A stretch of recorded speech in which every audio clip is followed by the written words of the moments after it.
저런 사이에 아이들이 끼지 않게 주의를 질병을 초래할 수가 있어요. 대부분이 이제 진주린이 걸리는 병들은 다음 영상에서 후추를 여느 때와 마찬가지로 볼 수 있게. 안녕하세요, 오후 밀크입니다. 오늘은 진주린 아이들을 키울 때 주의하셔야 될 점을 제가 6가지로 정리를 해서 말씀을 드리려고 하는데요. 이 영상을 찍게 된 이유가 얼마 전에 지금 여기 보시면 후추가 보이지 않잖아요. 저기 보이시는 히터기랑 어항 벽면에 공간이 벌어진 사이에 껴가지고 제가 구조를 해줬는데 너무 늦게 발견을 한 건지 상처가 많이 났더라고요. 그래서 직후에 약욕을 해줬는데도 불구하고 상처가 재발하고 또 재발을 해서 지금은 이렇게 따로 격리 조치를 하고 약욕을 하고 있는 중이에요. 보시면 아시다시피 색깔이 좀 많이 진하잖아요.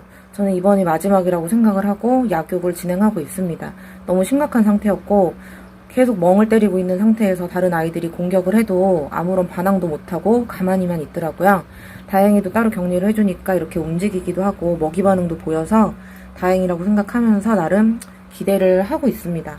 그래서 제가 오늘 진주린을 키우면서 주의하셔야 될 6가지 사항들에 대해서 말씀을 드릴 건데요. 첫 번째는 먹이예요. 먹이의 양, 그리고 크기, 먹이의 상태, 그리고 성분, 조단백, 퍼센테이지 이런 것들이 중요한데요.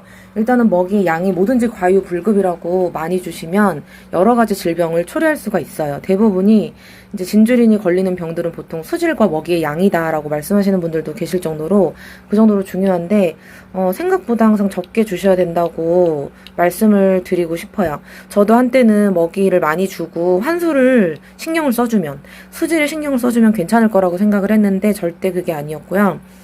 화면에서 보시다시피 아이들이 단체로 불회병이 온다거나 일단 불회병이 한 번 왔으면 그 증상이 완치가 잘 되지 않기 때문에 그 부분에 대해서는 정말 상당히 주의를 요하셔야 될 것 같고요.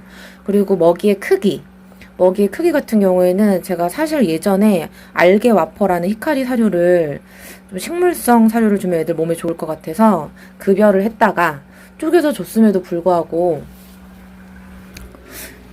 저희 샤베트가 한 조각을 덥석 삼킨 다음에 그 약간 사람으로 치면 기도에 음식물이 걸린 것처럼 엄청 몸부림치면서 괴로워하더라고요. 다행히도 금방 뱉어내서 잘 마무리는 됐는데 그때 제가 느낀 게 뭐냐면 절대 큰 크기의 사료는 주면 안 되겠다. 아무리 쪼개서 줘도 오히려 형태가 더 날카로워지기 때문에 위험할 수 있겠다라는 그런 생각이 들어서 말씀을 드려보고요. 그리고 특히 요즘 같은 이런 날씨 온도차가 심하고 추워지는 계절에는 조단백 퍼센테이지가 높은 사료를 급여하시면 아무래도 소화에 장애가 생기기 때문에 그런 부분도 유념을 해주셨으면 좋겠다는 생각이 들었어요. 지금 얘네 같은 경우에는 똑같이 제가 이렇게 노보탭을 붙여줬는데 곰새 얼마 먹지도 않았는데 또 불의 증세가 나타나기 시작해가지고 얼른 떼줬거든요. 그랬더니 또 활발하게 잘 움직이고 있네요. 그리고 두 번째는 수질입니다. 수질 여과력이 되겠죠. 근데 보시다시피 저도 뭐 여과력이 엄청나다라고 볼 수는 없는데 그 대신 저는 좀 환수에 신경을 써주고 있고요. 다행히도 저희 아이들은 환수를 한다고 해서 급격히 뭐 체력이 떨어진다거나 스트레스를 받는다거나 하는 그런 부분이 안 보여서 그렇게 진행을 하고 있는데 얘네들이 또 수질과 pH 같은 이런 여러 가지 요소에 민감을 해요. 민감하기 때문에 많이 먹고 많이 싸기 때문에 얘네들한테 조금 준다고 해서 일반 다른 열대어들한테 조금 주는 양이랑은 좀 갭이 크거든요.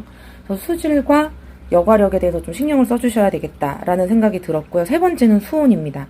환수 시나 약욕 시 또는 봉달에서 처음 입수 시에 수온 물맛댐이나 온도맛댐에 대해서 엄청 신경을 써주셔야 돼요. 저 같은 경우에는 다른 이유에서였긴 했지만 백전병 때문에 좀 마음고생을 한 이후로 환수할 때 온도에 대해서 엄청 신경을 써주고 있어요. 그래서 요즘 같은 계절에는 상온에 물을 두어도 좀 차가울 수 있거든요. 그래서 물을 끓여서 뜨거운 물을 만든 다음에 섞어서 온도를 맞춘 다음에 환수를 해주고 있습니다. 그 다음으로는 합사인데요. 다른 어종과 진주린 합사에 성공을 했다라는 그런 영상 또는 정보들을 볼 수 있는데 그것보다 더 많은 양의 정보와 영상들, 사진들이 무슨 내용이냐면 진주린이 공격을 당해서 다쳤거나 용공을 갔다 라는 내용이 되게 많거든요. 그래서 합사에 성공한 건 정말 뭐 기뻐할 만한 일이긴 하지만 제가 봤을 때는 진주린 어종에 대해서 매력을 느끼시고 애정이 있으시다면 그냥 진주린만 놓고 키워주십사 하는 그런 바람에서 이 이야기도 넣어봤고요. 그리고 다음은 장식, 바닥재, 기타 등등의 이런 구조물, 여과기를 포함해서 이런 부분에서도 신경을 써주셔야 될 게 대표적으로 제가 지금 저 히터기 부분에 진주린이 껴서 별도로 격리 후에 지금 약욕 중이잖아요. 이런 부분만 봐도 알 수 있다시피 잠깐 방심하는 사이에 사고는 일어나기 때문에 이렇게 아이들이 힘들어할 수가 있어요. 그래서 히터는 항상 벽면에 밀착을 시켜주시고 스펀지 여과기나 아니면 저런 프리필터 이런 사이에 저런 사이에 아이들이 끼지 않게 주의를 해주셨으면 하는 바람이고요. 그래서 장식 같은 경우에는 날카롭거나 많이 공간을 차지하는 그런 장식품은 놔주시지 않는 게 좋을 것 같고, 아이들이 헤엄을, 물고기인데도 불구하고 헤엄을 막 그렇게 빨리 디테일하게 잘 하는 편이 아니기 때문에 찔리거나 상처를 입을 수 있거든요. 그래서 그런 점에서 좀 주의를 하셨으면 좋겠고요. 바닥재 같은 경우 저는 바닥재 없이 탱크항을 운영하기 때문에 잘은 모르겠지만 날카롭거나 이렇게 비비면 상처를 입을 수 있는 것보다 동글동글한 그런 바닥재를 깔아주시는 게 좋을 것 같다라는 생각이 들었어요. 그 다음은 수조 사이즈인데요. 수조 사이즈는 전편에서도 제가 말씀을 드렸다시피 아이들이 다 크면은 테니스공, 야구공 이런 크기가 되기 때문에 수조 사이즈는 좀 넉넉하게 생각을 하셨으면 좋겠습니다. 요거는 전에 영상을 좀 참고해 주시고요. 7번째 마지막으로 수위와 수류 세기인데요. 보시다시피 어항에 이렇게 물을 꽉 채우면은 보기에는 이쁘고 뭐 좋아 보일 수는 있는데, 저는 좀 이만큼 이게 총 한 25cm가 안 되거든요. 얘네가 이렇게 막 유형을 자유자재로 잘 하는 편이 아니어가지고 수위가 낮으면 더 편안해 한데요. 그거는 뭐 여러 브리더분들도 그렇게 말씀을 하시기 때문에 수위를 최대한 낮게 좀 해주려고 하고 있고, 이제 문제는 또 수위가 너무 낮아버리면 저런 구조물, 단지 여과기 같은 것과 수위의 차이가 별로 없으면 또 저 부분에서 낑겨서, 저 단지 여과기에 낑겨서 못 나오는 경우도 있기 때문에 그거는 좀 왔다 갔다 하면서 많이 신경을 써주는 편입니다.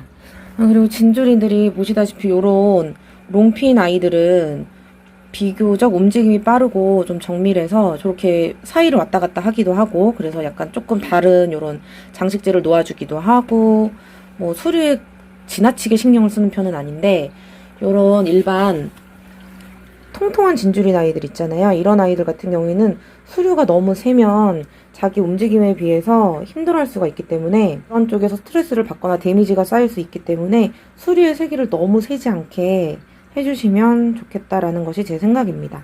근데 오늘 어항이 너무 더러워가지고 신경이 좀 쓰이네요. 이 어항 같은 경우는 지금 후추가 아팠고 후추가 들어있었던 상황이기 때문에 최대한 건드리지 말자라는 생각에서 청소를 못했는데, 요 어항 같은 경우에는 그냥 덩달아 아이들 피딩 양이 너무 많아지는 것 같아서 이 노브탭을 좀 빼주도록 할게요. 아이고. 얍! 얍! 이.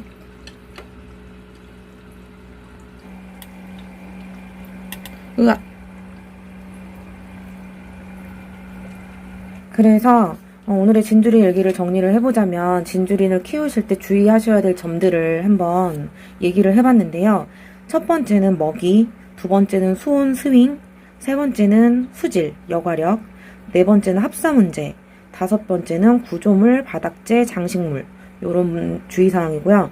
여섯 번째는 수조 사이즈, 그리고 일곱 번째는 수위와 수류 세기였어요. 요런 부분들만 좀 조심하셔도 진주린 키우실 때 어떤 물리적인 외부적인 요소 때문에 아이들이 다치거나 힘들어하는 일은 좀 많이 줄어들 것 같고요.